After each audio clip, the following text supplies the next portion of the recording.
తినడం కూడా ఓ పండగే. మొరాకో మరి మాకో? పూర్తి వివరాలకు చదవండి రేపటి సాక్షి దినపత్రిక. ఒకప్పుడు ఫ్యాక్షన్ సినిమాలు బాక్సాఫీస్ ను రూల్ చేశాయి. ఒక టైంలో డాన్స్ నేపథ్యంలో మూవీస్, ఆ తర్వాత డివోషనల్ సబ్జెక్ట్స్ ఎక్కువగా తెరకెక్కాయి. ఇదంతా ఓ సైకిల్. కానీ ఇప్పుడు ఓ కొత్త జానర్ పుట్టుకొచ్చింది. అదే KGF genre. KGF back drop లో సినిమాలంటే బ్లాక్ బాస్టర్ అనే సెంటిమెంట్ మొదలవుతోంది. కేజీఎఫ్ పేరుకు తగ్గట్లే బాక్సాఫీస్ దగ్గర కనక వర్షం కురిపించింది.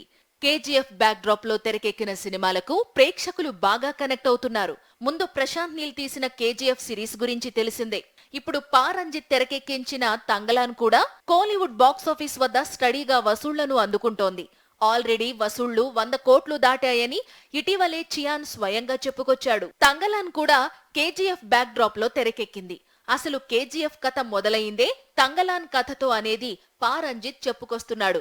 అందుకే ఫ్యూచర్ లో తంగలాన్ సీక్వెల్ తీసుకొస్తానంటున్నాడు. బ్రిటిషర్ల కాలంలో కేజీఎఫ్ ల్యాండ్ ఎలా ఉండేది అనేది మరింత లోతుగా చూపించే ప్రయత్నం చేస్తున్నాడట.